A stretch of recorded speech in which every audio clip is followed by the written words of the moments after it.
नमस्कार, दिवास किचनमध्ये आपल्या सर्वांचं स्वागत आहे। आज आपण बनवणार आहोत पापलेट फ्राय।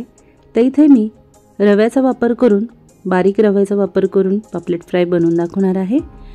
चला तर सुरुवात करूया। तर इथे मी 3 पापलेट घेतलेले आहेत। तर अशा पद्धतीने याला चिरा मारून घ्यायचे आहेत आणि स्वच्छपैकी धुवून घ्यायचं आहे। यानंतर एका वाटीमध्ये अगदी थोडीशी हळद, अर्धा चमच धना पावडर, त्याचबरोबर थोडंसं मीठ आणि लाल मिर्च पावडर 1 चमच घेतलेले आहे। त्याचबरोबर अर्धा चमच मी अद्रक लसूण पेस्ट घेतलेले आहे आणि अर्धा लिंबू आपण यामध्ये पिळून घ्यायचा आहे आणि हे मिश्रण छान असं मिक्स करून घ्यायचं आहे। त्यानंतर मसाला लावून घेऊयात।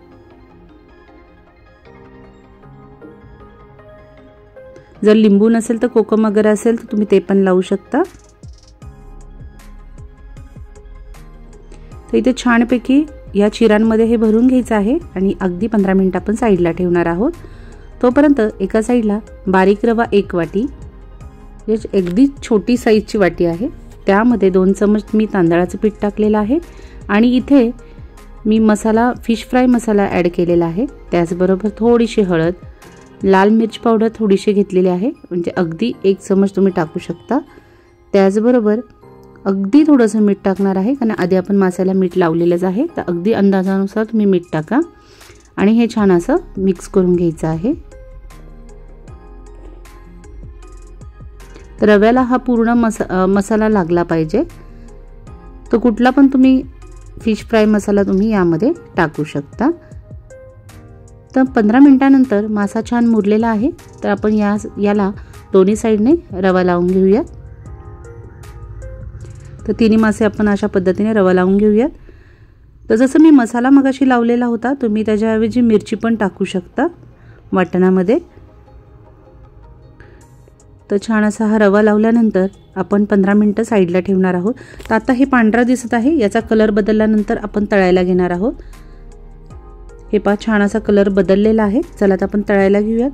तर गॅसवर एक पॅन ठेवलेला आहे, यामध्ये मी 3 ते 4 चमचे तेल टाकणार आहे आणि पापलेट आपण सोडून घेऊयात।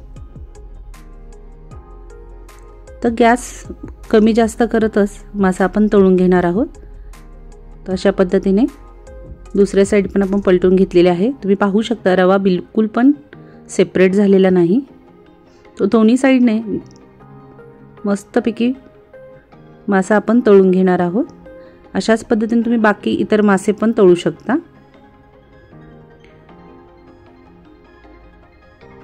तर फिश फ्राय मसाला नसेल तर दुसरा मी एक रेसिपी पण चिलापी माशांची टाकलेली आहे, त्यामध्ये घरगुती पद्धतीने मासा कसा तळायचा ते पण दाखवलेला आहे। तर इथे छान असा मासा तळलेला आहे। तर आपण डिशमध्ये एका काढून घेऊयात। तर पाहू शकता सुंदर असा पापलेट फ्राय आपला खाण्यासाठी रेडी आहे। तर मस्त लिंबू आणि कांद्यासोबत तुम्ही चपाती किंवा भाकरीसोबत हा खाऊ शकता। तर घरी नक्की ट्राय करा आणि अशाच नवीन नवीन रेसिपीज पाहण्यासाठी दिवास किचनला लाईक करा, सबस्क्राईब करा आणि बेल आयकॉनवर क्लिक करा। थँक्यू।